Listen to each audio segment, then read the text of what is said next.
Congratulations to Monroe's Matt Mahalak. The Carolina Hurricanes picked Matt in the 6th round of this weekend's NHL draft. The goalie played last year with Plymouth and will likely play 2 more years in the Ontario Hockey League before moving on. So it is quite a process. Now he'll report to Carolina's rookie camp on July 9th. But first, he's in the house as we go one-on-one.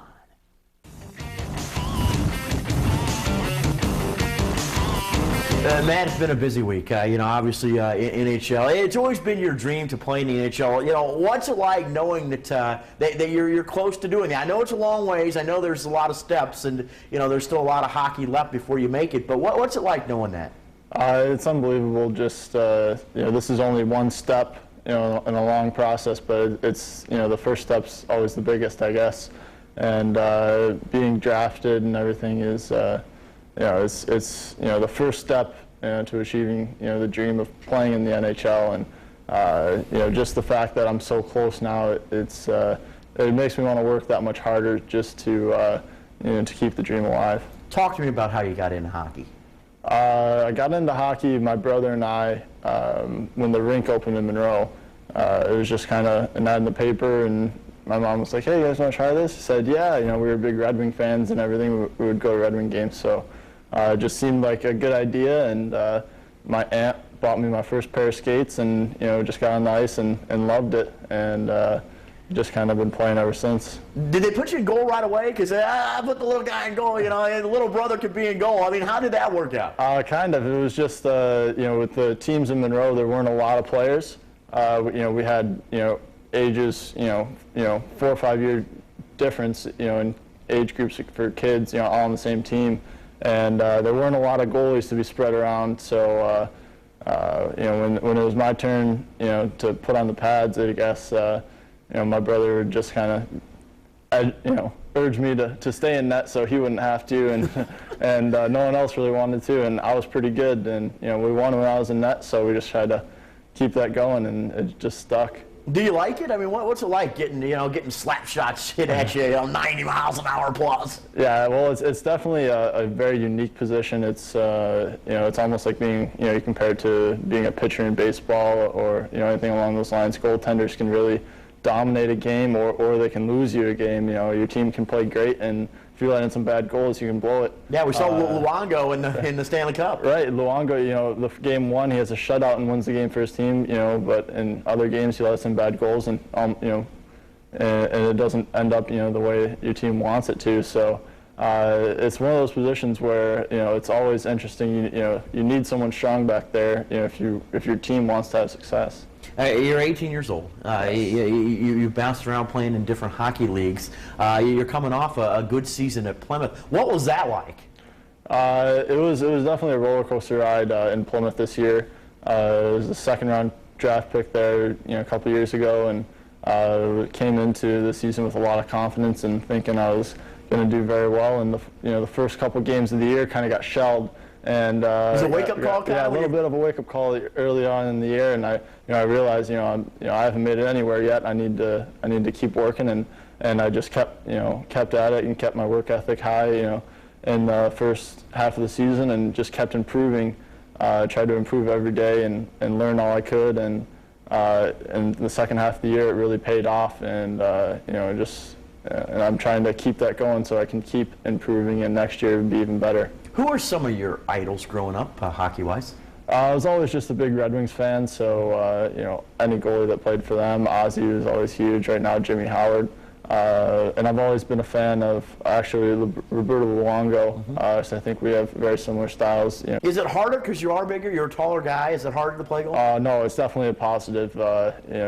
Some people think, well, it's harder to get down or to move around when you're so big, but it's definitely a positive. You can take up so much more net, and the ability, all the goalies now that are big are also mobile, and if you can have that quickness and mobility as a big guy, that's the total package, and that's what any team's looking for. When you look at hockey as a sport, and you look at some of the other sports, and okay, in this part of the country it's huge, but in other parts it's different. What do you kind of emphasis as a kid did you put on hockey? Were you strictly hockey, or did you play baseball and football and basketball, some of the other sports, or how did that work out for you? I fell in love with hockey, from day one, and it's kind of all I really wanted to do. I didn't have much desire to play other sports. I did, play a little bit of basketball and a little bit of school sports, and those were really just activities, though. They weren't really something that I put high emphasis on. Anything I did, I kind of used it as, hey, this will probably make me a little bit better at hockey, so I might as well do it. So it was kind of that sort of thing, and I just, fell in love with hockey, from day one. Is this something that you play year-round, or you said you pretty much get the summers off and you work out off the ice as well? Well, it's definitely turned into a year-round sport, even though, you don't have games in the summertime. Our season goes from August, I guess, to April-ish, but the summertime is your only time to really, improve off the ice, and you have to take advantage of it. What kind of stuff do you do? I'm sorry to interrupt you, but what kind of stuff do you do off the ice? Everything. We'll do lots of weight room, lots of conditioning, running, mostly speed and agility. Especially for a goaltender, you want to maintain. I personally do a lot of yoga and things like that to stay. You want to stay very flexible. Well, Matt, congratulations. We wish you the best of luck. Someday we're going to see you in the NHL. That's your goal, right? Yes, sir. Carolina Hurricanes, here he comes. We'll pause for a moment, but there's no time to rest. We had a football camp where calisthenics are just a part of the day's activities. Stay with us.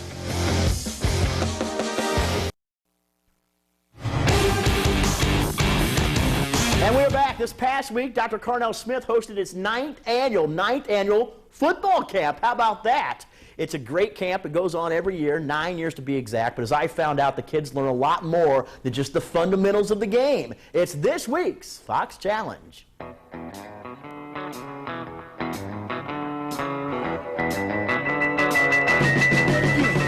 You're going to listen with your eyes and your ears. It's a football camp like no other. I'll call on the talk.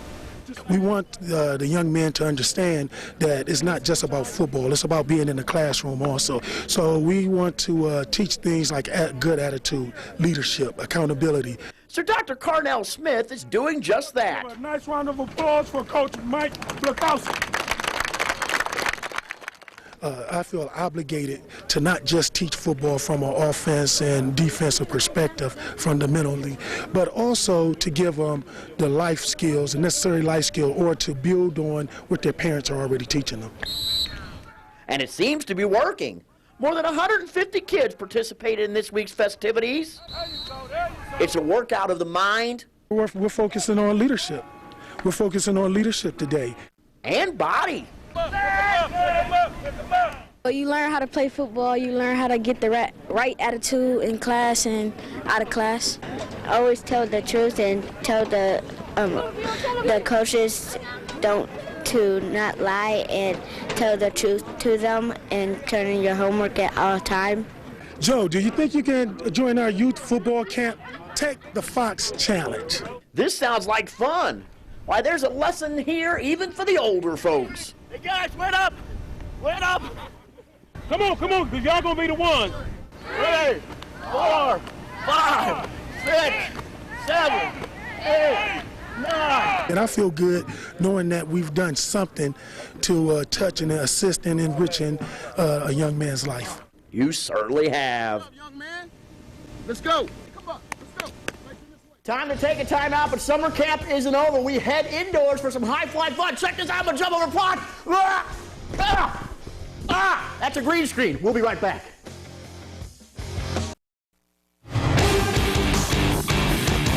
Welcome back to the show. Summertime's a great time to be a kid. Hang out with your friends. Hey, you're supposed to wait to throw it till I say basketball. Now let's try this again. Scroll back up. Okay. Now let's do this again, Potts. Summertime's a great time to be a kid. Hang out with your buddies and check out all the different camps around town. Football, basketball. Now let's try it again. Scroll back up. You throw it on basketball, Potts. All right, here we go. Wait. Welcome back to the show. Thanks for staying with us. Summertime's a great time to be a kid. You hang out with your buddies and you check out all the different camps around town. Football, basketball. We even have gymnastics this week in the YMCA championships as we rewind with Ralphie's, because upon further review...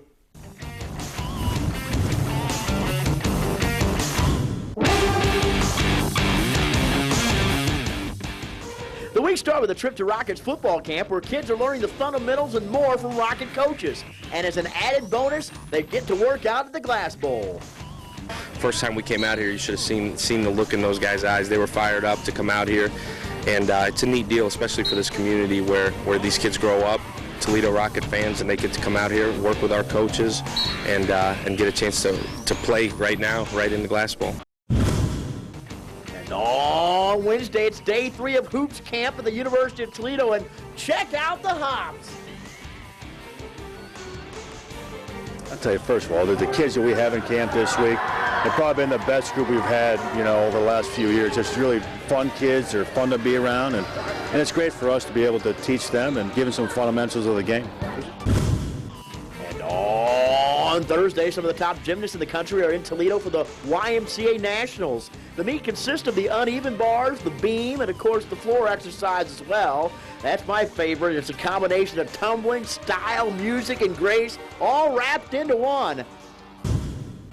And on Friday, congratulations, Jumper Sandusky's Johnny Diebler. He's not only the Big Ten's all-time leader in three-pointers made, he is now heading to the NBA. The Portland Trailblazers picked Johnny D 51st in the NBA draft. It's been a great couple of weeks for Diebler. He recently got married, celebrated a birthday, and now this. I had the best day of my life, June 16th, getting married, and then celebrating my birthday on Wednesday, the 22nd, with my wife all day, and then the draft, and getting to see my family on Thursday and her family was just, doesn't get much better than that. It's all surreal. I mean, again, I'm very excited for the opportunity to for a while be a part of the organization. Just being drafted by them is a blessing, and still going to try and make the team and see if I can fit in and do my best. And on Saturday, Jeremy Lincoln made a tradition out of his annual football camp. It's the 15th one, and as usual, he had plenty of his NFL buddies to help out. Pass rusher extraordinaire Chuck Smith and former St. John's stud turned Dolphins punter Brandon Fields, who himself will have a camp on Sunday. It's always good to see local talent, especially talent that's come through my camp. Makes me feel old, first and foremost, to come back and give them their time. And some of their valuable information for them, and to let kids know you could be from Toledo and make it too. And that's upon further review. All righty, our final break is upon us. Brandon Fields is seeing his fields of dreams come true at St. John's. I'll explain next. Area kids have a great opportunity to learn from the pros. Each summer, local athletes return to the Glass City to give back. And today, it's Brandon Fields' turn. Now, this is a neat deal. It's over at St. John's High School. There's Brandon talking to some of the kids and teaching them the drills and the ins and outs of, well, maybe someday playing in the NFL like he does. He's helping out the kids, putting the young athletes through drills similar to a professional training camp. Oh, it feels great. I mean, having all these kids out here running around, having a good time, smiles on their face, feels really good. Do we have? Get outside, be active. 50. Everybody out here running around, having a good time, and teach them a few things about football and cheerleading at the same time. Yeah, it was a football camp and a cheerleading camp. His wife was out there as well, giving a cheerleading camp. That is cool, cool stuff. All righty. That, my friends, is the Rychnovsky Recap. I am Joe Rychnovsky. Thanks for watching. We'll see you back here tomorrow night. Have a great evening, my friends. And here's what we do. I go like this, and they turn the lights out, but Chris is over there messing with the camera, so he's not going to turn the lights out. Oh, I can have the basketball, though. The show is over. You can go home now and go to bed. That's the recap. Have a great... Oh, yeah, lights out. We'll see you, folks. We'll see you tomorrow.